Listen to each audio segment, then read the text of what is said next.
Hello and welcome to the Sound Up Seattle podcast, your one-stop shop for all things Seattle and Washington sports.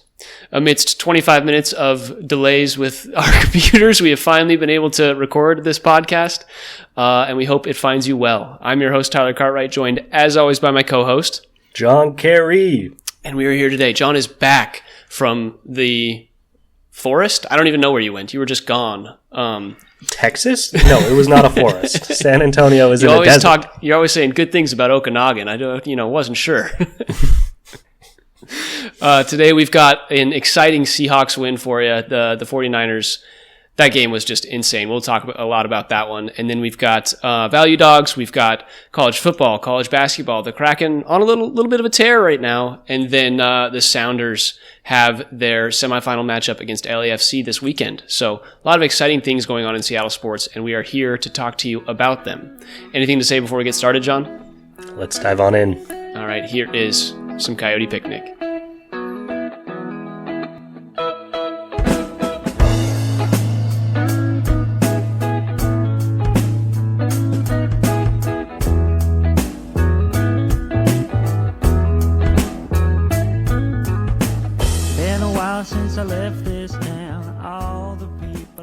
All right, John. First things first. Give me your thoughts. The Seahawks just had one of the biggest wins of their season, probably the biggest win of their season so far. I talked last week about how they needed to win 3 of their next 4 games after being 4-5 to really have a shot at the playoffs. And this was the one that I was like, I don't really think they're going to get it, but they snuck it out. Talk to me about it. How are you feeling? Yeah, coming off that loss to the Rams, I think both of us were feeling very discouraged. We had been so confident about, they need 3 out of 4, and then they lost the first one, and the one that we thought might be the easiest of the next 4. So that was discouraging. This was a huge bounce back, and I think my biggest takeaway, my biggest piece of this is that people are going to remember this being the Geno Smith, rolling out, getting that touchdown with his legs game. That's not what this game was. This was the Mike Macdonald defense finding its legs again, getting back up on its feet again this season. That's what this game was. A 17-20 game involving the Seattle Seahawks. Classic their offense. Seahawks. Yeah. Their offense really did not perform very well today at all. And the defensive scheme and the way the guys played was excellent to limit San Francisco. That was my big takeaway. Great win for Mike Macdonald. Yeah, I talked a lot last week about a couple things here that I think the Seahawks really, in one case, improved upon, and in one other case, had to improve upon. Last week, I kind of broke down the Seahawks' reluctance to kick field goals. I think they've been really lackluster in just like they're constantly willing to go for it on 4th and 3, 4th and 4, those shorter 4th downs, but it's hard to justify, especially the way this offense has played going for it.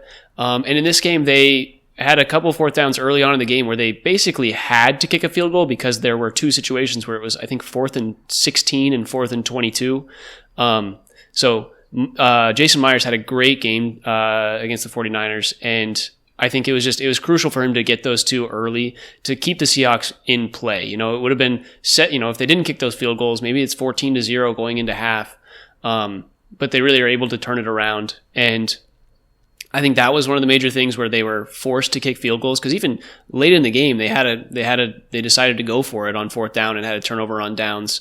And they just haven't been effective in doing that. I think they need to do what this team is better at, and that comes down to doing what the special teams does, pinning people inside the 10-yard line and kicking a little bit longer field goals. Jason Myers had a 57-yarder. Like that's really good.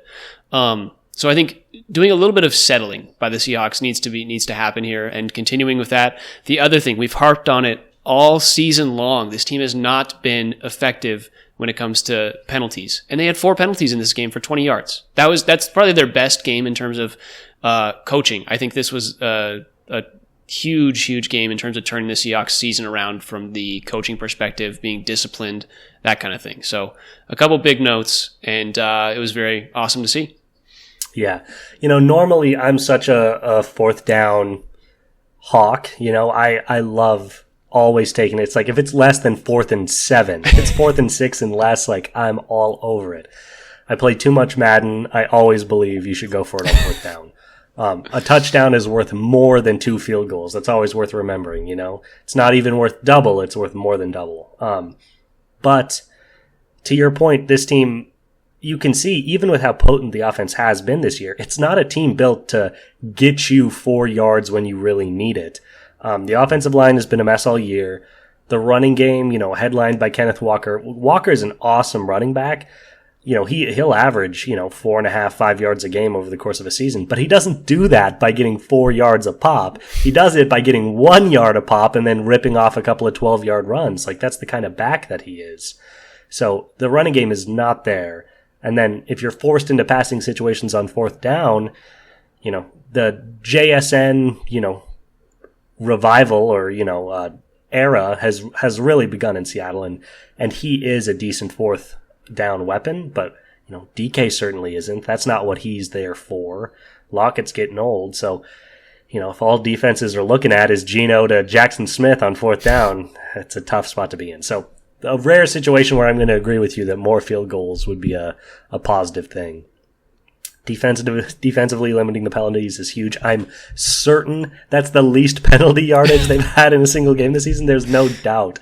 Only 20 yards is phenomenal. And defensively, I just want to call out because I think it was the most impressive aspect of it to me. Obviously, held Purdy to only 159 yards and a pick, but the way they limited the ground game, I was very, very pleased with. Christian McCaffrey coming back off of injury, everyone's most feared running back, 20 carries for 80 yards. Like, they did a good job of limiting CMC on the ground. So, it was a good win. It's the classic. This defense has been so spastic, and if they play this good, they can beat anybody because their offensive ceiling is much higher than this. But the problem is this defense shows up once every 3 or 4 games. So we're going to need to see some consistency on that side of the ball before I believe they can really get back into it. Yeah, 100%. And another thing to note, we talked about Ernest Jones, the linebacker that they acquired for Jerome Baker a few weeks ago. And linebacker is a very important position to stopping the run. And Jerome Baker eventually is going to be a nice linebacker in this league. But Ernest Jones is a veteran guy. He's had a really great presence. Most tackles on the team, I think, in every single game that he's been a part of it. And the integration has taken some time, but I think he really looked good in this game. 13 total tackles, 6 by himself, just really effective. And Christian McCaffrey, limiting him in a game where you have to be able to limit the running backs of Mason and McCaffrey. He's been a big addition. I think these are nice pieces that the Seahawks have begun to be able to build around, especially with their defense, like you're saying. Yeah. One note is we're at week 12 this week. The picture is starting to become more clear, and this path to potential Seahawks playoffs is both a little muddy and very clear. The NFC South, it will not be sending a wild card to the NFC playoff. That is not happening. The NFC East will very likely send one, that being Eagles, Commanders, whoever takes that division. Commanders have been slipping a little bit of late, but at 7-4, I believe, and their schedule, I believe that they're going to secure a wild card. So the question becomes, the Hawks still have a path to win the division. They're only a game behind the Cardinals in first place. I think that is their by far strongest path because the wild card, you got Commanders taking one. Both of the other wild cards are probably coming out of the NFC North. I mean, there's going to be some, divisional crime on crime happening in the NFC North at some point, but the Vikings are 8-2 and the Packers are 7-3, and they're both sitting comfortably above the Hawks at 5-5. So this might be just a straight foot race for the NFC West division title. And with that being said, this 1-3 Cards matchup this week looms large for the Hawks' chances of being able to secure that title. Yeah, I'm going to agree with you that the clarity on the NFC playoff picture is real, but the NFC West champion, or I guess winner, that is, like you're saying, very, very muddy. Mess. We could win this game. Has a real chance. And, and I think the 49ers play the Packers this week. That's going to be a tight game. 49ers could win. The Rams play the Eagles this week. So honestly, the Seahawks are in prime position if they beat the Cardinals to take over first place. Like, they have, of those games, they have probably the easiest opponent of the 5-5 teams, and they could catch the Cardinals there. it's so weird. I do see the Commanders falling off a little bit. They seem to have hit their plateau, and Jaden Daniels has taken a step back with his injuries and just being a little beat up. So we'll see. I love Jaden Daniels, and shout out to him. He has been, I think, a lot better than people expected right out of the gate. Yeah. It's worth noting that what we were seeing was never that doesn't happen. You don't have rookies come in and throw 75% completion and no picks over the course of the entire season. It just doesn't happen. So, not that Jaden Daniels isn't the best quarterback in this rookie class, not that he won't be potentially generational quarterback, but he will not be probably at any point in his career as good as he was to start this season, because he was ridiculous. So yeah, definitely a little down to earth there. But yeah, to the Hawks, man, I think the really good point is these next 3 weeks and how it will determine their ability to control their destiny. Because guess what? They have no more games against the Niners. Their last week this season is a game against the Rams, which could be a fun playoff-like atmosphere. But 2 out of the next 3 weeks, we have the Arizona Cardinals, home and away. And yeah, the outcome of those 2 games, I think, obviously sounds a little simplistic, but if the Cardinals win both, the division's basically theirs. And if the Hawks win both, they're going to be in a really opens it up spot. For them. Yeah. Though they do have all 3. God, why do we get the NFC North this year, man? That sucks. What it does mean is because it doesn't, we all play the NFC North. It's basically like we all have the same tough schedule. Correct. Yeah, it's a murderer's row. There are going to be a lot of 500 NFC West teams. It's going to be so interesting to see who steals it out. So it really is from our early season predictions too. It's going to be like I said 9-8, you said 7-10 or whatever. Like this is going to be the jump right here. These 3 week stretch is where we determine it. Very real. And yeah, I think a good point to note too is like, there are 7 games left, but I think I stand behind 3 out of the next 4 to make a chance at the playoffs. This Cardinals game is huge. And you can't look at the one in 2 weeks and say we'll get it then. Their schedule down the stretch is too brutal. They need to beat the Cardinals and they need to take care of business against the Jets. And if they get 2 games above 500, we can really start talking about it. But if they lose this Cardinals game, I will be getting very close to throwing in the towel on their playoff chances for the season, because that's how tough their schedule is to end the year. And I think 10 wins, you have to get 10 wins to make the playoffs. Like that's just, with the way that the NFC North is playing, they're going to have 3 teams that have 10 wins. So you need to either win those matchups straight up, or you need to win the division. And 10 wins honestly could win the NFC West. So we'll see about that. Let's talk this week's matchup between the Seahawks and the Cardinals a little bit more. This line opens in Seahawks -1.5, Seahawks favor, and it's already moved to Seahawks +1 on ESPN Bet. That's just where we're looking for our stats and kind of looking at the games. So what do you see going on in this game? Why is this swung? What do we see where the Seahawks could win? What are kind of the situations that could happen? Yeah, well, the first thing is we know exactly why it's swung, and that's because people just hate the or I shouldn't say that. Line makers hate the Cardinals, and the public is having a Cardinals renaissance, and yeah, there's just a huge discrepancy between those 2 populations. The Cardinals are still being treated as the team with possibly the worst defense in professional football and a questionable offense. And the public has seen 2 straight weeks of 20-point blowouts by the Cardinals and are saying that no longer holds true. This defense is a lot more capable than it has been given credit for. It's a lot more capable than they were to start the year. And this offense is really rounding into form. They have a true wide receiver 1 with Harrison Jr., who's been excellent. They have probably the best tight end in the NFL this year in Trey McBride. Shout out to my dynasty rookie, Brock Bowers, but I think it might be Trey this year.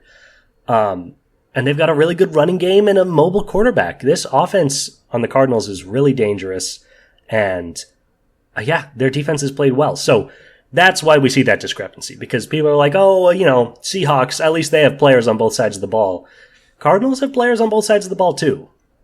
With that being said, I think there are good opportunities for this Hawks team to attack the Cardinals defense. They've played the Jets, who were crumbling from the inside. Talked a lot of crap about the Jets.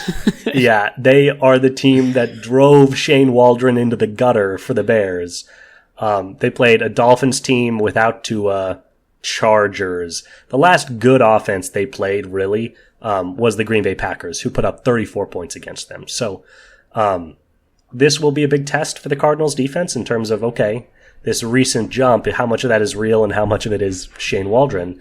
And I think there's a real chance with the way JSN's playing that they can, really attack the Cardinals through the air. Defensively, how many times are we going to do this? Let's see if they can do it a second week in a row. They did a good job of slowing a potent offense in San Fran. They're going to need to play their butts off against Arizona, man, because this team has got players. Yeah, I agree with you. I think it's going to be, I think, a similar game to this 49ers matchup that we had. Ernest Jones going to have a really big day with James Conner in that backfield. And again, being kind of a spy on Kyler Murray, that's going to be huge as well, just keeping him contained because we know how big of, he could break out those runs. But I think what you look at when you look at this Cardinals team is they've won their last 4 games, but their last 3 games, they win, like you said, 31-6 against the Jets, 29-9 against the Bears. Those are not good teams. We've kind of learned that the Bears were a little bit performing above what they have been, the remainder of the season at the start. And so I think the Cardinals feel like they're kind of like the fluff team. They're like, oh, everybody's seeing them blow out these teams. But I don't think they're much better than the Rams. And the Seahawks held with the Rams. They just beat the 49ers, who I think are on par with this Cardinals team, at least with the injuries that the 49ers had. I think they're pretty on par. Weapons-wise, Marvin Harrison Jr., Witherspoon's going to need to have a big game in terms of covering him, as well as Woolen and whoever's the cornerback in this game, because we've had a lot of mix-up cornerback-wise and DB-wise. It's just going to be a really good battle, I think, offensively for the Cardinals and between the Seahawks defense. And the Seahawks offensively, I think they'll be able to move the ball. I don't think the Cardinals team has done anything to show me that they can prevent the Seahawks style rushing offense, or rushing plus passing. Ryan Grubb's done really good things with this team, with JSN specifically, as a third down back, JSN, or as a third down receiver, JSN's been very good. So I see this being another close game. And at the end of the day, I really like where the Seahawks are at and where they're playing. Even though, they had the loss to the Bills, they lost in overtime to the Rams. They've been playing better teams, and I think they're just more prepared and poised to take this game and win it. Yeah, I hear you. I am expecting a good game. I am not expecting a blowout either way. Both these teams are just too competent. Here's a little trivia question for you, without doing any research, pulling up any tabs. The Seahawks have played 10 games this year, and in how many of those games did they score more than 25 points? I'd say, is it 2? I'm thinking of the Falcons and I'm thinking of the Lions. Wow, look at this guy. That's pretty good. You got 2 of the 3. You're forgetting the week 1 win, 26 points against the Broncos. But that's correct. 3 out of 10 weeks that they've put up more than 25 points. Sorry, including the last 3 where they've put up a combined, 50 points in 3 games. There's a chance that we're overhyping this offense a little bit, at least in terms of their recent play. I'm a little concerned coming out of that Niners game. Great win, great final drive. Shout out to Geno making some really big plays down the stretch, and the defense played excellent. But this offense has not been the blood curdling team we all thought they were coming out of the first couple weeks of the season. 25 is a high bar to set, but look at a team like Detroit. Obviously, there's only one Detroit, but when that team scores less than 25, they're pulling fire alarms in the training room. So, I just haven't been super impressed with what I've seen on offense. I expect a tighter game. This might come up in our lines, but I'm kind of scared of the Cardinals, man. I kind of think they're a good team that's really found themselves offensively the way that the Seahawks have not. Okay, 2 things. 1, I think I'm going to put this Seahawks game in the perspective of whoever has the ball last is going to win. That's just what's going to happen. Some clutch moments down the stretch. It's going to be either Kyler or Geno running a game-winning drive to end it. And that feels like the most accurate thing that could happen in this game. Second thing, The Seahawks were plus 6.5 against the 49ers last week. How do you think they would fare if we looked at 49ers versus Cardinals right now? How do you think it would be? Well, so this is one of those things where if you look at their last matchup, the Cards beat them 24-23 without Christian McCaffrey, and had to, come back and win that one at the very end of the game. With that being said, the Cards have been, people would say, and this is real, teams peak during a season. They're not the same throughout an entire year. They can change dramatically. Look at the Vikings. They went from the scariest team in the NFL to a pretty mediocre team, if you ask some people. I think a lot of people would say the Cardinals are peaking right now. This is as good as we have seen them this year. So I do think it's hard to say. I personally would probably take the Cardinals like -1 against the Niners if they played, and they'll play near the end of the season, so we will see. But with CMC not looking spectacular, and he's getting older and has had a lot of injuries, and with Brock Purdy being Brock Purdy, I'm not sure how scared I am of this Niners team. Maybe all of us were kind of drinking a bit too much of the Kool-Aid when it came to this Niners team. That's fair. I'm just thinking of last week. We were plus 6.5 49ers. This week we start off -1.5 against the Cardinals. That's a pretty big swing if you think the Cardinals are pretty even with the 49ers. So do we bite on that is kind of the thought process. Do we think the Seahawks have what it takes to stay with them? And that's the discussion that people need to be having. And that's why this weekend is exciting. It's a big game, and it's kind of an unknown matchup. It doesn't feel like it's a lock either way. Totally. And it's a data thing, too, because it's kind of like, okay, how much of CMC last week was him being old and washed? How much of it was him just having kind of a tired week coming off injury? Yeah. How much of it is this Seahawks defense played really well against him? And so, depending on how we play against JC this week, that could give us a lot of insight into some of those. Because, if CMC is all the way back, then, it's Niners -4.5 against everybody because the man's a monster. Yep. All right. Anything else to get off your chest before we jump into a little value dogs? We have so many teams to talk about. We've spent far, far too much time on the Seahawks. Let's get out of here. All right. Let's do it. Week 12, Sound Up Seattle NFL value dogs. Let's give you a quick summary of what happened last week because I really want to say, John, my boy, shake it off. After a 3-0 week 2 weeks ago, goes 0-3 this last week. He is now 14-19 on the season. I have had back-to-back 2-1 weeks. I'm catching up. I'm 13-20. I'm one game behind. I'm right there. Dude, we're both so fucking bad. This is embarrassing. Come on. How'd I go 0-3 last week? Dude, it's because you didn't want to take any of my picks. And here's a side note. Underdogs went 5-9 last week. So it was not easy. Thank goodness. Well, look at you pulling out the 2-1. That's what I'm saying, dude. I'm feeling good. And the one thing that didn't cover was Chiefs plus 2.5, which felt like a lock, to be honest. Yeah. This week, a little bit. To me, the lines don't seem as great. It's gonna be a tough one. I've got my 3 picks locked in. If you take any of them, I'm gonna ride the wave. Do you want to go first, or do you want me? We're trying to get back to 500 here. I got cocky last week. We're gonna do whatever it takes to get back. I'll let you lead it off. I actually like a lot of these lines, so I'll let you lead. All right. With my first pick, what do I like the most? Yeah, we'll do it. I am going to take the New England Patriots plus 7.5 against the Miami Dolphins. I like this line a lot. I think the Patriots are better than they've been given credit for basically this entire season, especially with Drake May at the helm. And I think the Dolphins have, they beat the Raiders, I think, by 12 last week. And do we think the Patriots are 5 points better than the Raiders? Probably, in my mind. Like, the Raiders are so bad. I also think the Pats defense is decent. They've really turned it up over the last couple weeks. And I just think 7.5 is a full touchdown and a half point. And I think this is an in-division matchup. Like, I think it's going to be a tight game. Patriots are probably planning to lose because they want to get better draft pick, but they're going to keep it tight, No, and they've kind of fully entered the Drake May era. I don't think they're going to be, purposely losing games. I think they're trying to build confidence, trying to build rapport with him and his teammates. It seems like they're really excited about what he brings to the table.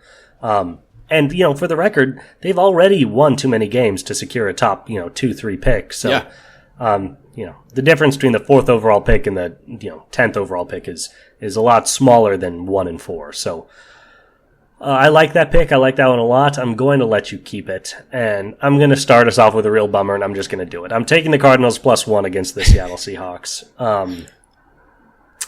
This is I have not seen this Mike McDonald offense do this twice line. And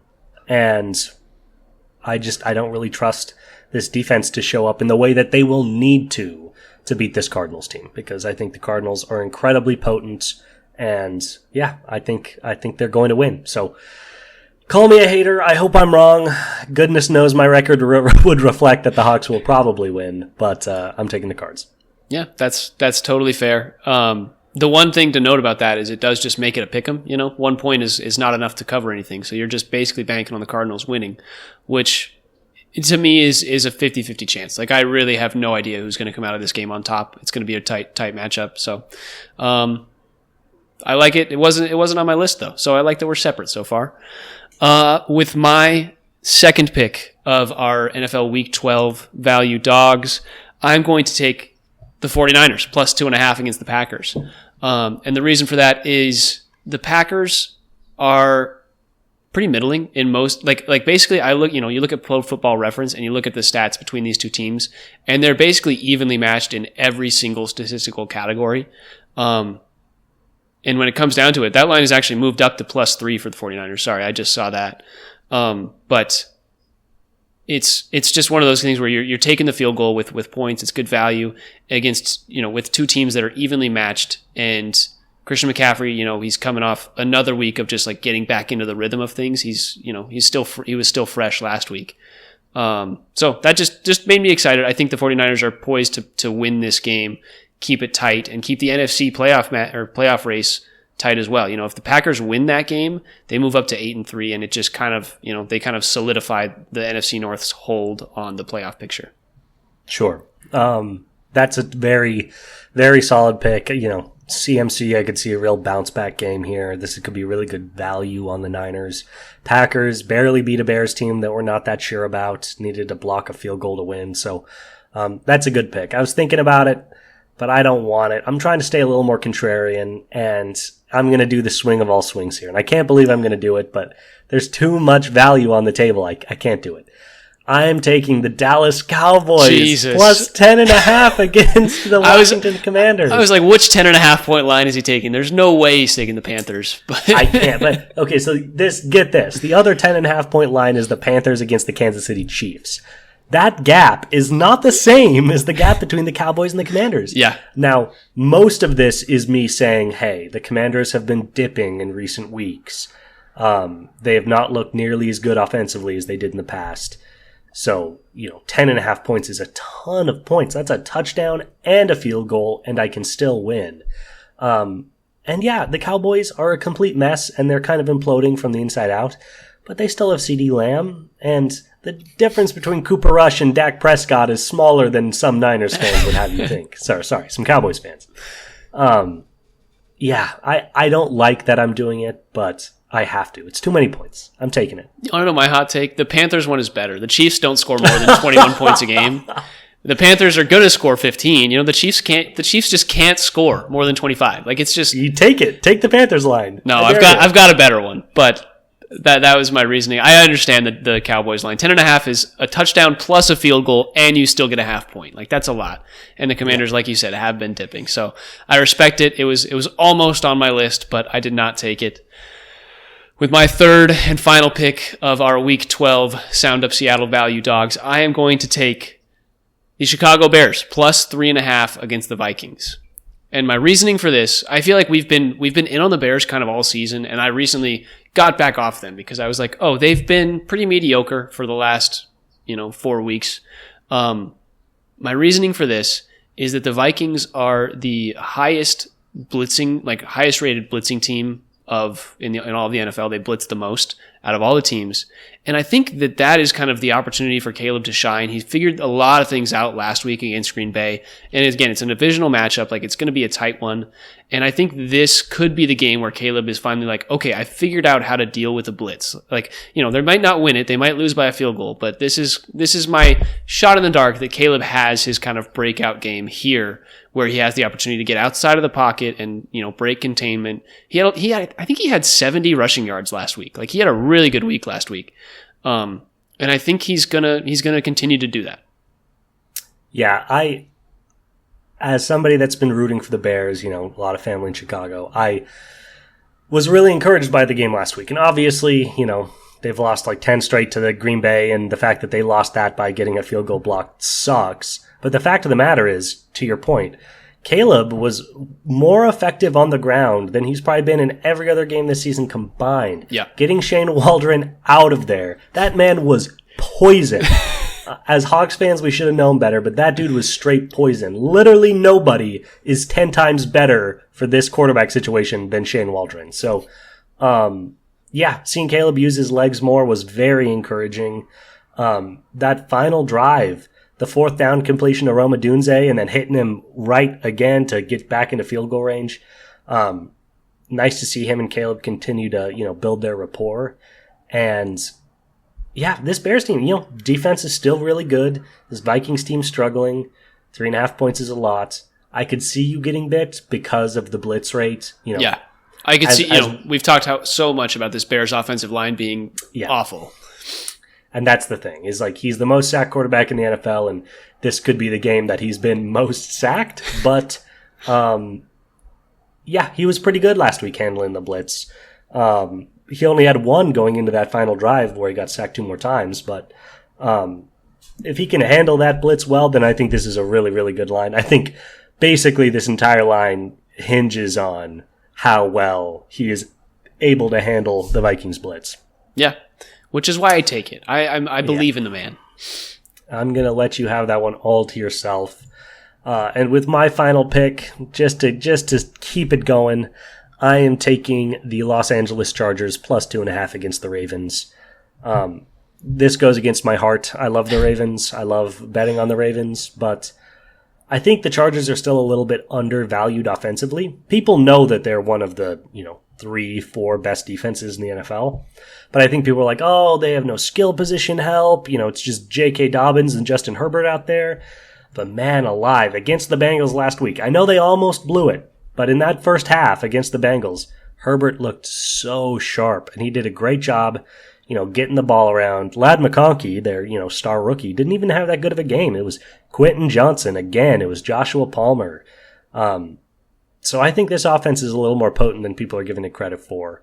Their defense is excellent, and the Ravens, in a rare twist of fate, their defense is really not that good. They have not had one really defining defensive game so far this year. I think they're kind of one-sided, so they're going to put up points for sure, but I'm trusting the Chargers' balance here. Yeah, I like that a lot. The main thing is the Ravens. The Ravens are a middling defense when it comes to their total statistics. They middle to low end. Their passing, their pass defense is awful.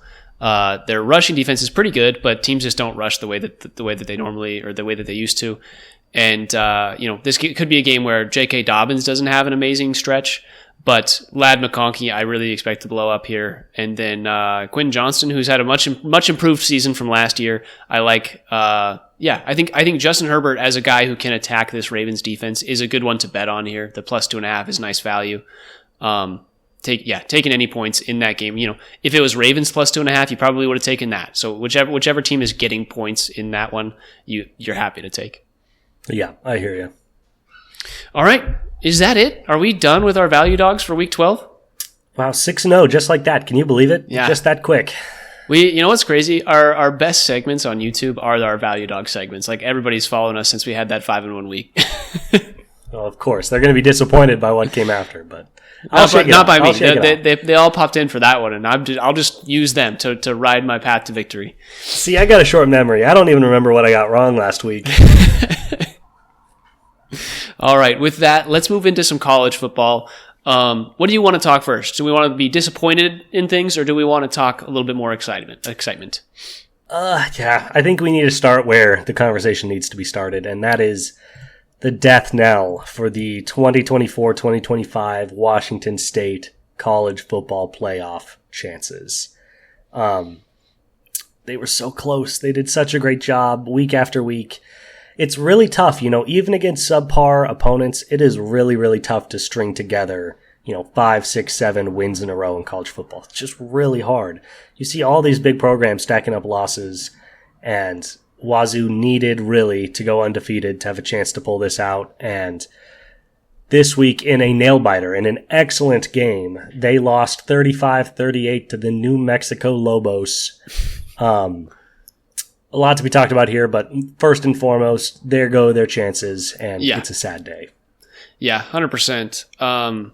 It's tough. New Mexico before the game was 4-6. I think last week when I talked about this game, I was like, Wazoo should put them away, and didn't really spend much time on it because, Wazoo's been playing out their ass basically the entire season and doing a good job of it. This was a tough one. Wazoo starts the game off up 28-14 at half. Mateer accounts for 5 total touchdowns. They score for 35 points, but they are unable to hold on. This was just kind of like their second half kind of fizzled out. And I don't know. I didn't watch this game. I don't know if that was because of New Mexico's defense and they were able to stymie this Wazoo offense, or if it was just they were unable to execute. Whatever it was, this Wazoo team really, really fell behind in that second half and just couldn't catch up. Like the New Mexico was able to tie it with 14 straight points in the third, and it was neck and neck going into the fourth, and they were just able to beat them. Yeah, they scored 17 straight going into the fourth quarter. Yeah. And what it really was is it was a story about just, a little bit of a sloppy play by Wazoo to start that second half. Obviously, that first half couldn't have gone better. Mateer, 3 touchdowns through the air and 1 on the ground through that first half. And they just got a little loose with it. They punted, 2 times in the second quarter and again to start the fourth. So they basically gave away 3 straight possessions. New Mexico turned that into 17 points. And then, down the stretch, they did what they always do. This Wazoo team is so resilient.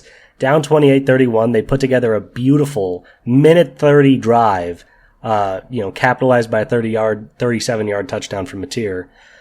Problem is, and you never would have guessed it, they left too much time on the clock.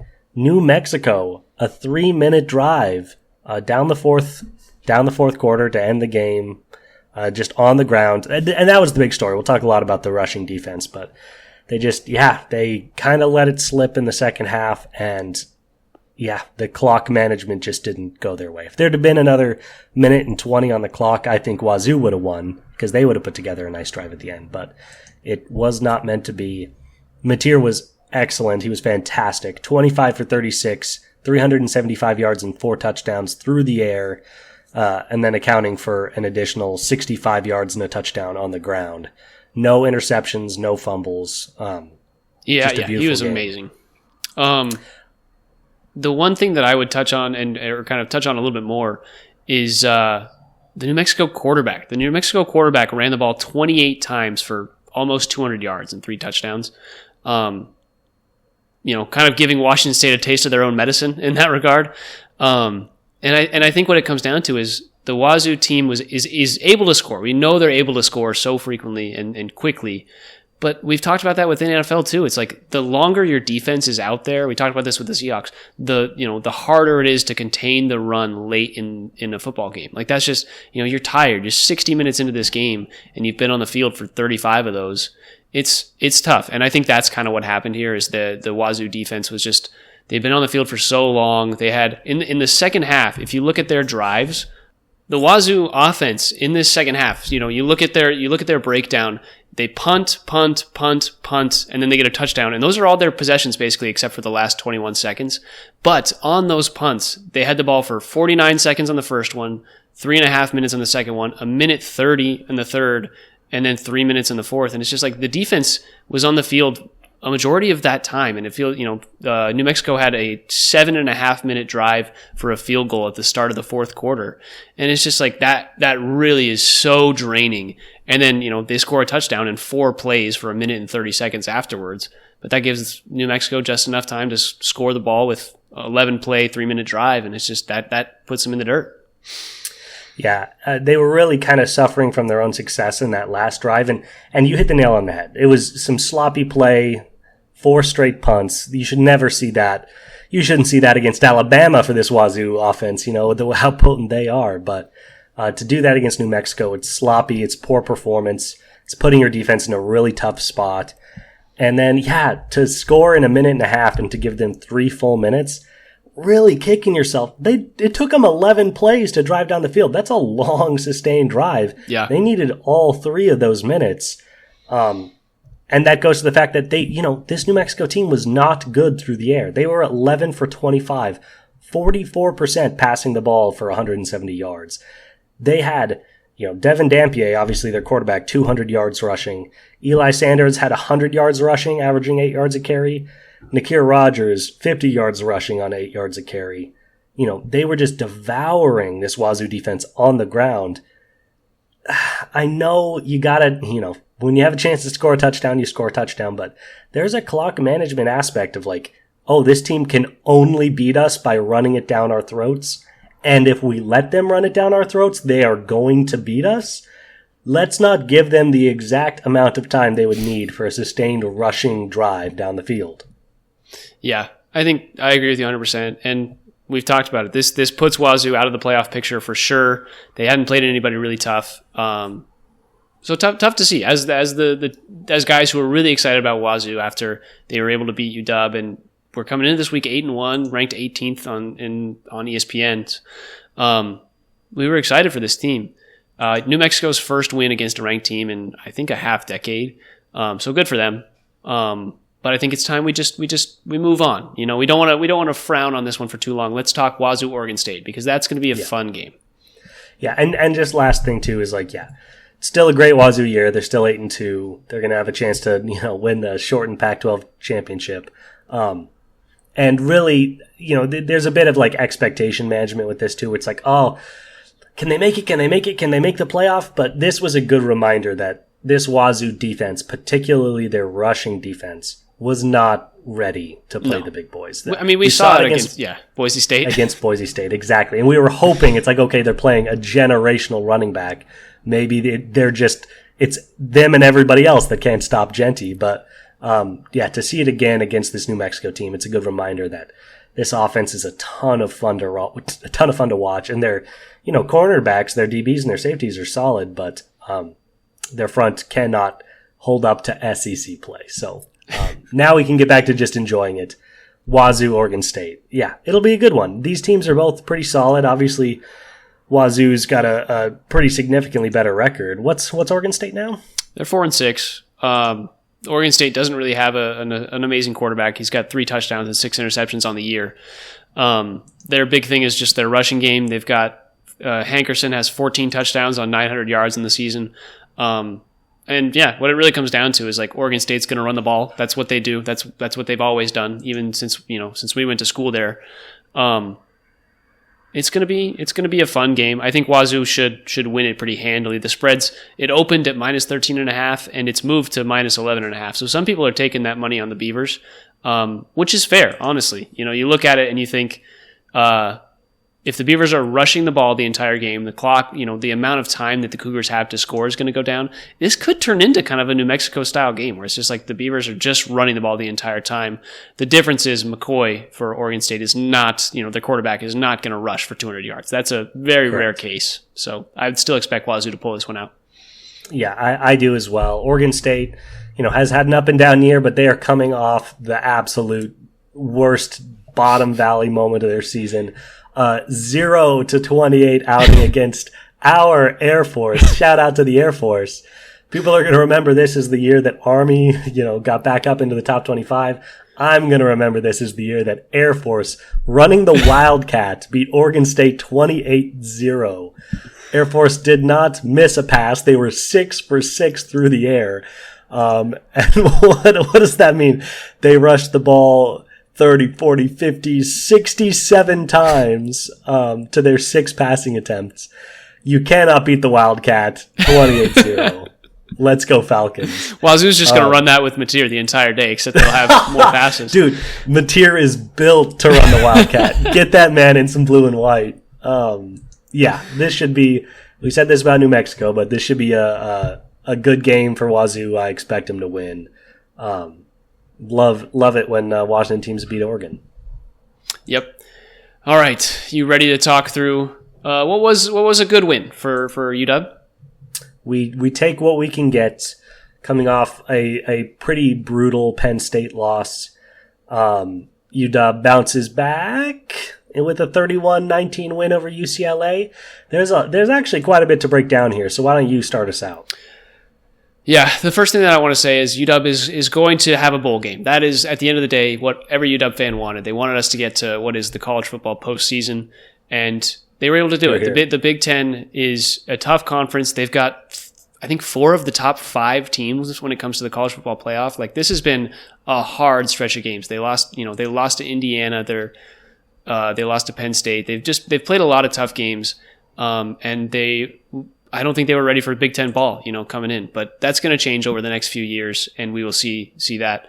But a big win for UW coming at UCLA, who really started off the season poorly. They were not good to start off the season, and then UCLA had turned it around. I think they had won, was it 3 straight or 4 straight before coming into last week.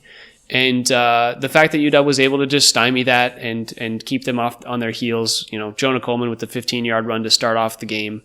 UCLA's, I didn't even see this. UCLA's field goal, they had oh, never mind. I thought I was reading that wrong. But UCLA just kind of stayed with them, but UW was able to pull away in that fourth quarter, scoring 2 touchdowns. Just a good game overall by UW. This is like what we expected, and it was what happened, which is nice. Finally meeting expectations for UW. Wow, that is interesting. That is an interesting way of breaking down this game. Great call on the bowl game. You're 100% right. We take what we can get in these situations, and coming off a year with so much success and so much NFL talent, great to get a bowl game. Not ready for Big Ten ball, yes, but that's not all preparatory mistakes. It's a lot of it is they just had a massive talent group leave the program, and they're bouncing back. So we will take what we can get. But my biggest takeaway from this game, obviously good to get the win, good to beat up on UCLA. I love that. But this is the Will Rogers benching game. This is 100%, yeah. The rise of Desmond Williams Jr., the starting quarterback who I was feeling very good about to start the year, has seemed to get worse every single game for the past 5 weeks, capping it off with a 2-interception performance here.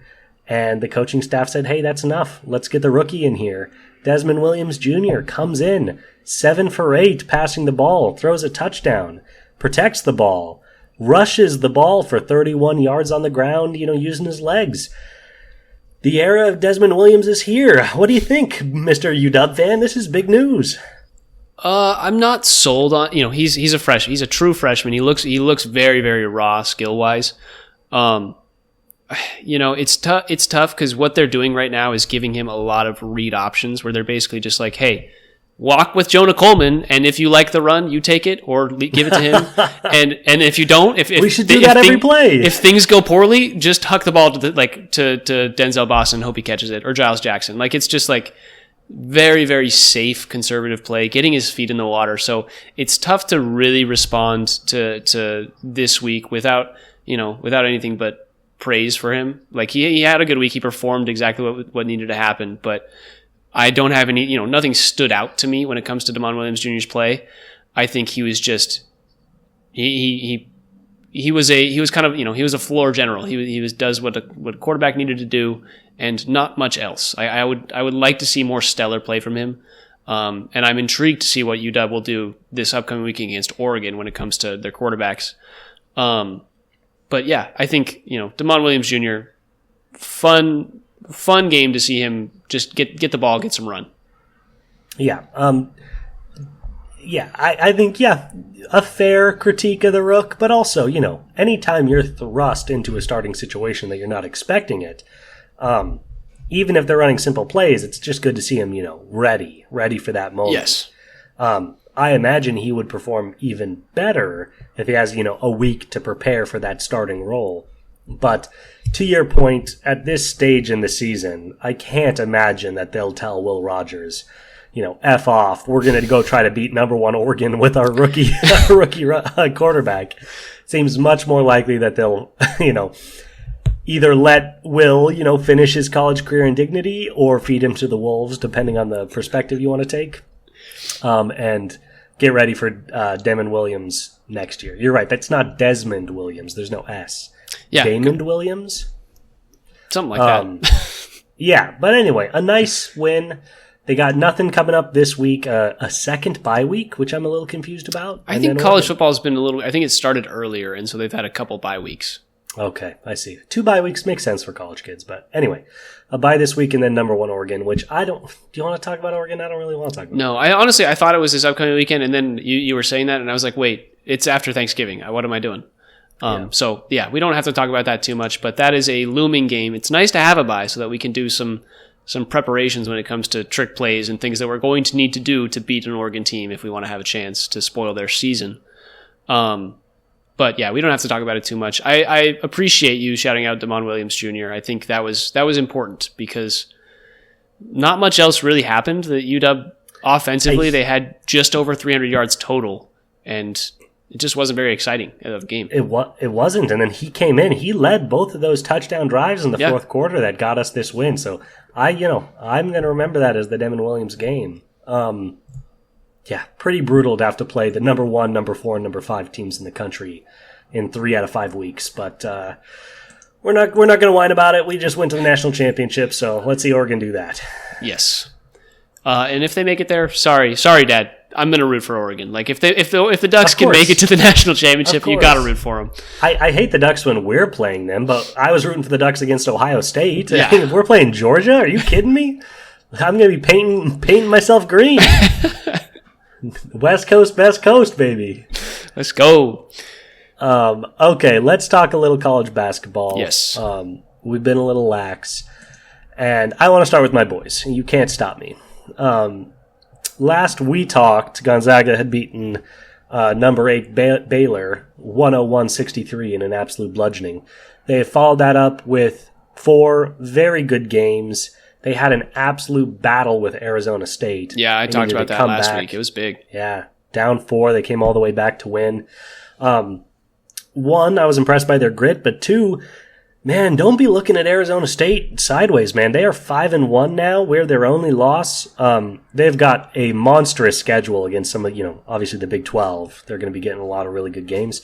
Do not be surprised if we see a number next to Arizona State's name at some point this season, because I will tell you what, man, they are long, they are athletic, they are fast. Like that was a really tough team. I'm a believer in Arizona State, but following up that game, we've absolutely schmacked UMass Lowell, schmacked San Diego State, and then gave a little schmack into Long State. So it's been a good stretch for the Zags. Want to just shout out some of our top guys. Graham Ike has been a little up and down, but he's still leading the team in scoring at 14.5 points a game. This is a true 8-man rotation.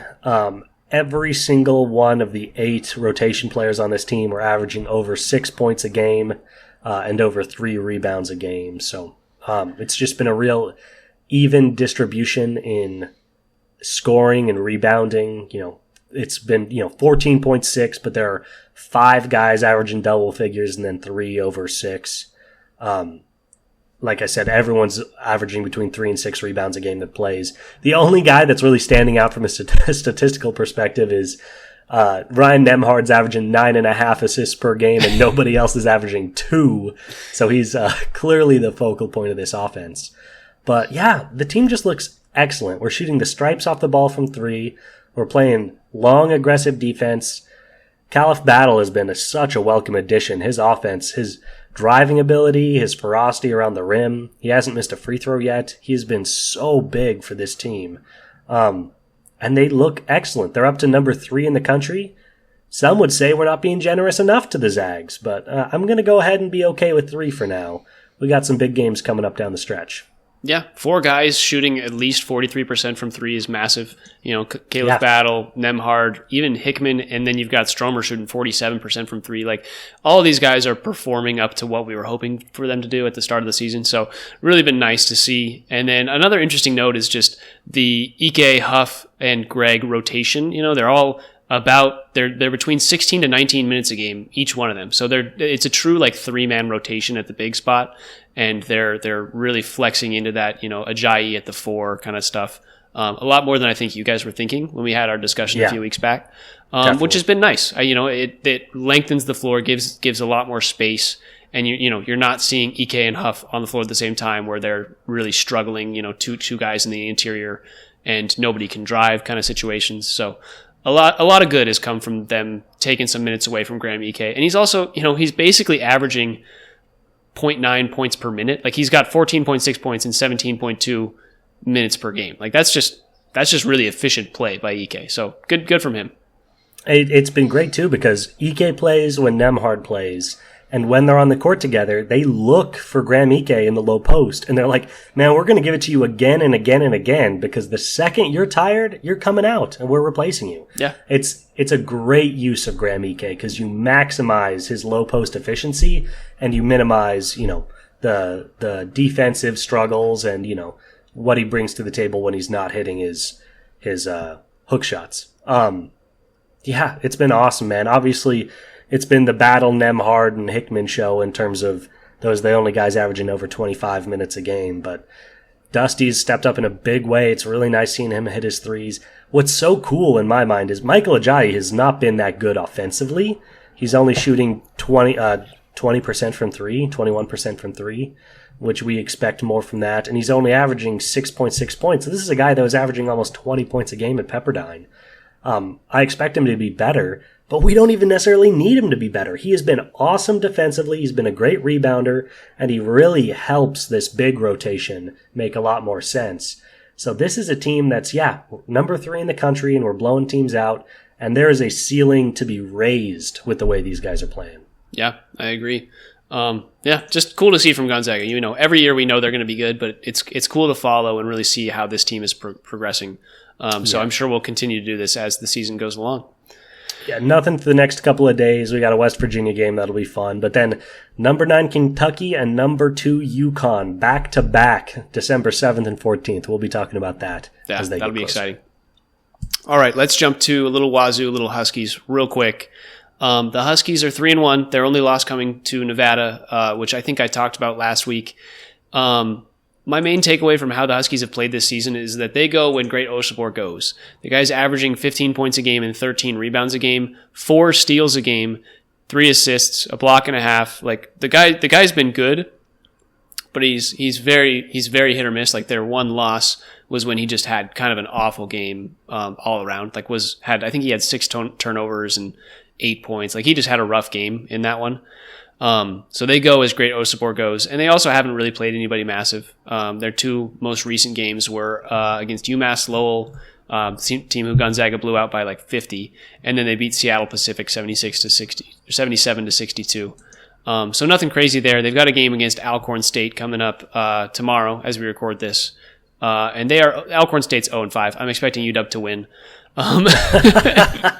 They better. With those 4 on the court, they better win. That'll be a fun one to watch for me personally, just so I can see this UW offense really thrive. Because for whatever reason, UW teams have never really been great. When I say never, I feel like it's in the last decade been great at shooting the 3. Like they just really have struggled a lot, and that is something that good teams do at least efficiently. And UW just hasn't really had a guy that's been able to do that. So we'll see. Only one guy shooting above 40%. They're shooting 27% from 3 on the season. Yuck. It's just, they're just not efficient. And what it comes down to is they're kind of a gritty team that they'll have to steal some games. So we'll see how it goes. But they're a fun team to watch when it comes to watching Osobor.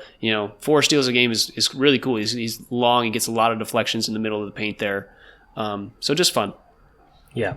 And it's, part of that, it's a little disappointing in construction because if you're going to surround, Great Osobor with one thing, it's going to be shooting. Yeah. Their inability to do that to maximize his offensive game is pretty frustrating. But yeah, you're right, man. Even looking back at those Isaiah Thomas teams, obviously he's a guy that could stroke the 3, but they've never done a good job of building a core of 3-point shooters. So it's a little bit frustrating, but it is what it is. We'll see how their schedule continues to build out. Wazoo, on the other hand, 4-1. They've beat up on the likes of Northern Colorado and Bradley, universities I didn't know existed, with their one loss coming to Iowa 76-66 a couple of weeks ago. 4-1, it's a good place to be. They're technically 5th in the fifth in the WCC, with the top 4 teams being undefeated.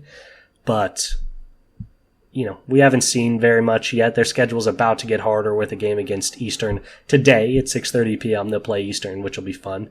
And then getting into more Mountain West competition. They do play UW on December 18th. I'm looking forward to... We'll talk about that one for sure. Absolutely. But for now, this team looks solid. They're scoring the ball well. Only one game under 80 points scored. So their offense looks pretty sharp. But as is always the case with Wazoo, it's whether or not they play defense. What is it about Pullman as an area, as a region, that just encourages offensive outbursts and defensive lapses? It's almost like it's a place where people go to just ball out and then leave, like they don't want to play defense because they just want to prove that they can score and then go somewhere else. Bro, they should put that on a banner on the main Wazoo building. Ball out and leave. That's gonna be Mateer next year. That was Cam Ward, who's in the Heisman talks this year. It's crazy. Mateer might be in Heisman talks next year, and Wazoo's gonna be like, we could have had this. Bro, that's real. What was funny is there were those Ben Gregg, John Mateer commercials at some restaurant, I think. I can't remember what it was for. But it was them together at a table. And at the time, I was like, man, good for Mateer, getting in a commercial with Ben Gregg. This guy's a big deal. Now it's like, what is Ben Gregg doing in that commercial? He's been struggling a bit to start the year. And, Mateer looks like a potential Heisman. So that one has not aged well. Yep. One other thing to note, that Washington State-Iowa game was good. They were tied at half, and then Iowa was just able to pull away. So just a fun thing to watch. Basketball is one of those things where you can, as a sport, you can really swing it with the 3-ball, and Wazoo could have beaten Iowa if they were a little bit more on in that second half. We saw them. That was last year. They made the Sweet 16, I think, in the NCAA tournament, or maybe it was round of 32. But Wazoo? Yeah.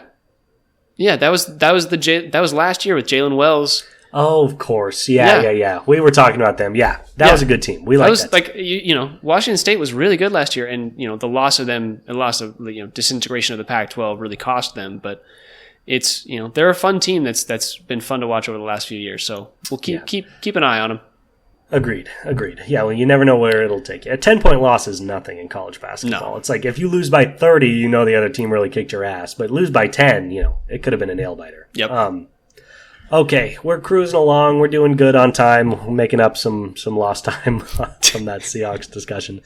But let's get into our final 2 teams to discuss, those being the Kraken and the Sounders. Let's start with the Kraken. They are coming off a very encouraging stretch. This was a team, both of us were waving white flags pretty early this season saying, not again, please, we've had enough. And they've just come off their best stretch of the young season. They've won 5 of their last 6 games. Their one loss coming against the Rangers. Yesterday, we beat the Predators 3-0. Got the Islanders, we got the Blackhawks, we got the Jackets, we got the Golden Knights, which I love to see. Ever since the Bruins and Avalanche losses where we were feeling really discouraged, they have looked a lot better. No surprise it's been the offense. They've scored 3 or more goals in every one of their wins. 0 goals in their one loss. We know where this team's bread is buttered. Yeah, this team sitting at 5th in the Pacific Division, and I think they're 3 points back from first. The Pacific Division is a mess right now. So it's exciting to see that the Kraken are still in it. But listen to this. If you're not watching the podcast, throw this on. I'm still going to wave the white flag, buddy. I still think the season is. I can't believe you had a white flag with you. I just don't think this Kraken team is built for the long haul. I think they're going to have these stretches where they're going to win 5 of 6. But I think we're going to see a lot more, and again, hockey is a game of momentum. You can win 4 games in a row pretty easily. It feels like you're skating on a cloud. But at the same time, we had that stretch where we lost 7 of 8. And I think we're going to fall right in the middle of that where we could win 4 and then lose 6. It's just going to be that kind of swing for this Kraken team. I don't see them turning it on like we hope they will. Maybe they'll make a push late for, one of those last wild card spots. But, they're not going to win the Pacific Division. And I would be very, very surprised if they could climb much higher than 4th in the Pacific throughout the course of the season. That is incredibly pessimistic, and I can't blame you for it because it has been. I'm standing on my flag that I planted in the ground at the start of the season, Yeah. And, there's been a lot of evidence. We've seen this from the Kraken before. We have not seen anything new that was not followed by disaster previously. So I understand where you're coming from. I think the area where I feel the most encouraged is, to your point, the Pacific is both the deepest and the least top-heavy division in professional hockey right now. You'll have to forgive me, any Canadian listeners, but I'm going to describe these standings like an American. And by that, I mean combined losses and overtime losses. Because they're both friggin' losses, man. It doesn't matter that one happened in overtime. John stands on business.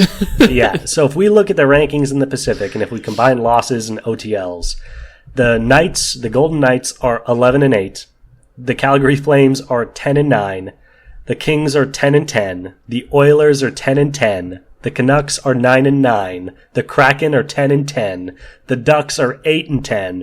And then the Sharks suck. They're 6-15. But the top 7 teams in the Pacific are, to your point, separated by a very narrow margin. Nobody has really stood out. And, Kraken are 10-10. They're sitting right in there with it. So, do I think they're going to win the Stanley Cup? No. But do I think that there's a chance that they can actually compete for the Pacific Division? I do. The Golden Knights do not look as good as they did last year. And if the Kraken, can just play a little better than they did last year, they'd be right up there. Yeah, that's fair. I mean, currently, statistically, they're like a top 10 defensive team in terms of goals allowed per game, but they're bottom half of the league in terms of goals for. So I just think, if they're going to lean on one thing, it's going to be that defense. But we know with hockey, I feel like offense kind of comes in waves. We had that stretch where we were scoring, I think, 5.5 goals a game early on in the season, and we've kind of leveled out to where we're getting close to 3. Sure. But it's just it's tough to maintain, especially the way that our guys have been playing. It hasn't been super impressive. We didn't have is it Montour? Yeah, Montour. He was out for a game, but he's been a big piece in terms of the defensive end of the rink, I guess. And then he's provided a lot offensively too, with 5 goals and 8 assists. So it's nice to see him playing well. The guy who I wanted to talk through, who's been out, where is he? Dunn, Vince Dunn. He's only played 4 games this season, and I think we're missing him a little bit. I would like to see him come back and just be another piece to this roster, but he's been dealing with an injury, so we'll see. I'm still a little out, but you can be the optimistic one when it comes to the Kraken. I'm okay with it. Yeah, no, that's fair. Yeah, Dunn's a great call. He's a big part of this defense. He's one of our better, defensive rotation guys. And he hasn't played very much, and this team's still 10-10. And, we've had a tough schedule. We've played a lot of good teams. And, unfortunately, it seems like we've lost most of those games and beaten up on the bad teams. But there's something to be said for a team that, knows when it's time to beat up on the bad ones. Golden Knights win was really exciting because it was one of the rare victories against a good team. But, this team is only going to get healthier. I guess that's not fair. I shouldn't say that. But Vince Dunn will return at some point. Set to return towards the end of November. Thank you. And that'll be a big help. So we will see. I'm not waving the green flag by any means. I'm just saying, coming off a 5-6 stretch. We got the yellow flag. We got the caution. They have my interest. Go take another 5 out of 6, and you will have my attention. How's that sound? There we go. That's what I like to hear. I was going to say something. Oh, to quote a Bill Simmons line, they are the bad good team. They're nice. I just don't think they're going to be a top tier, but they'll be middling, and I think they'll beat up on the bad teams and lose to the good teams. See, I think you're getting mixed up. I think you mean the good bad team. No. I think the bad good team is the team that can beat anybody but can lose to anybody. I think the good bad team is the team that beats all the bad teams but loses to all the good teams. This is important that you get this. I think either way, they're both the same thing. One is just more volatile than the other, is what we're getting at. Yeah, that's the point. The Kraken are not volatile. They just don't win against good teams. All right, I'll give it to you. They could be the good bad team. Speaking of teams that can struggle to beat good teams, let us talk about... What a transition. The matchup for the ages. The game everyone's been waiting for all year, and that I'm not super duper scared Especially listeners of this podcast. Everybody knows how much we're excited for this one. That's right. And that is the Seattle Sounders matching up with our Los Angeles. Not our Seattle Sounders matching up against LAFC. You were about to give LAFC our props. Can I be an LAFC fan? No, this is going to be a really good game. It's a lot of fun. Obviously, both of us were rooting very hard for Vancouver to win that best-of-3 matchup against LAFC. Came down to the third game, and LA got him 1-0. 1-0. Come on, Vancouver, score a goal. 68 minutes of scoreless play before LAFC pulls it out. Congratulations to LAFC. So now we get the chance to do what we have not done all year, and that is beat LAFC. Tell me how you feel. I feel good. I just recently watched the U.S. versus Jamaica game in the CONCACAF. I think it's the Americas play. Kind of World Cup teams playing against each other. That was a fun game to watch, and I really enjoyed that game of soccer. I'm just excited to watch the Sounders play against LAFC. I think it's going to be a really good matchup. The Sounders have not won any of their last 5 games against LAFC, so with regards to that, I'm not necessarily the most excited, but the Sounders have really turned it up defensively. They've allowed 1 or no goals in each of their last 5 games. And LAFC, played well against Vancouver. They ended up winning 2-1 and 1-0 in their 2 wins, and then they lost 3-0 in their loss. So I think overall the Sounders have the opportunity to strike. We've just seen limited potency in their offensive game. So I would like to see a couple goals scored against LAFC to really solidify this. Otherwise, if we score 1, I don't think we're going to have the capability to hold them to only 1 or 0 goals in this game. Especially in single elimination, I think we're going to need to score at least 2, maybe even 3 to keep up with this LAFC team. I think a 2-1 or 2-0 is the path to victory. To your point, Seattle, 9 out of the last 10 matches, they've only allowed 0 or 1 goals scored. That's where the strength of this team is. And if you're talking about how do they win, that's how they win.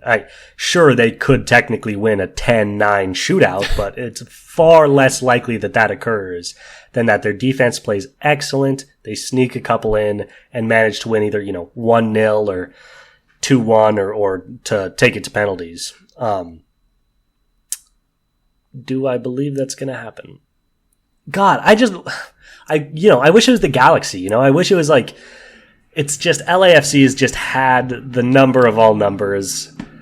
I'm trying to think about how much money I'd have to bet on LAFC to appropriately emotionally hedge for how devastated I'm going to be for Seattle to get swept by LAFC on the season in the quarterfinal of the playoff, and I'm not sure I have enough money under my mattress to make me feel better for what I feel.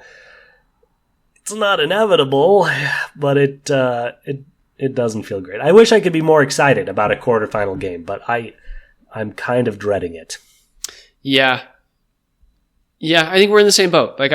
I'm excited for the act of watching this game. I'm excited to watch it, get a good feel for how the Sounders team has played over the course of the season, who their good players are, all that stuff. But I don't necessarily think the Sounders are going to win. But I'm holding out hope. I think we talked about the path. Morris is going to have a really good game. Rusnak's going to have a really good game, and our goalkeeper is going to have a really good game. So all of these things mean that the Sounders just really need to perform better than they have all season, which is not necessarily something that I'm holding out hope for. Yeah. If they play their best match of the season, I believe that they can beat them. But I'm just not particularly optimistic. And with that being said, this has been the Sound Up Seattle podcast. Thank you for listening. No, I don't know what to say. I wish we could end on a more encouraging note. Watch it. It'll be fun. Whatever happens, they got here, which is, if you look back, 2 months at where this Sounders team was, and if you told us we'd get to the quarterfinals, I'd be really excited about that. Yeah. So, shout out to them for, digging deep and getting all the way here, but why do I feel like we're driving at 70 miles an hour towards a brick wall, Maybe we'll bust through. Maybe it's just one line of bricks and we can break through easily. That's right. Maybe that tunnel's not just painted on this time. Maybe this time we're going to go right through. All right, one more quick note. The Mariners traded with the Rays. This is just a whole side note for me to bring up. Mariners traded with the Rays to get Austin Shenton back. Austin Shenton is basically just a utility player. He's like a Sam Haggerty type piece. We traded them cash considerations. Who's a great player as always, but gets thrown around a lot. He's kind of the classic journeyman. So I don't think it's any huge addition. I think it's likely that he sticks in the minors, triple A, quad A guy, or we trade him in, something that comes later on this offseason. But he's a decent utility guy, and I think as a Sam Haggerty replacement, if we end up getting rid of him this offseason, I think he'll do just fine.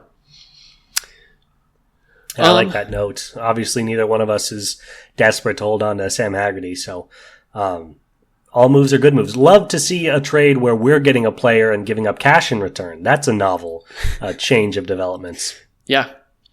Anything else to say, John? That was it. This is our hour and 20-minute long podcast. God, I'm exhausted. I feel like I just ran a marathon. You and me both, dude. I got a flight back to Seattle tomorrow. And we will record this in person. Get another in-person one for y'all. Oh, yeah. It'll be good. Well, for John Carey, I'm Tyler Cartwright, and this has been the Sound Up Seattle podcast. If you enjoyed this episode of Sound Up Seattle, please feel free to give us a follow on Spotify, Apple Podcasts, or wherever you listen to podcasts. You can also find Sound Up Seattle on YouTube, where you can see our beautiful faces, and you'll see clips instead of the entire hour and 20 minutes, which can be nice for some people. I don't know why anybody would want that. Sounds horrible. Yeah, like and subscribe on YouTube. We love having people watch. And yeah, you can find us Sound Up Seattle on Twitter, TikTok, and Instagram, all at Sound Up Seattle, all lowercase, all one word. I finally figured out how to schedule Instagram Reels, so those will be more consistent. And let's see, is there anything else? You can email us your questions, comments, or concerns at soundupseattle@gmail.com. You can find me, Tyler, at TyCart50 everywhere that's important. And you can find John looking at highlights of the Baylor St. John's game in double overtime. Let's go! Setting up with the Christmas stars in the background. Love it on the windowsill, too. That's all on a loose. I can't take credit for that. All right, I guess with all that being said, let's go Hawks, baby. Big week. Go Sounders. Come on. There's only one. That's true.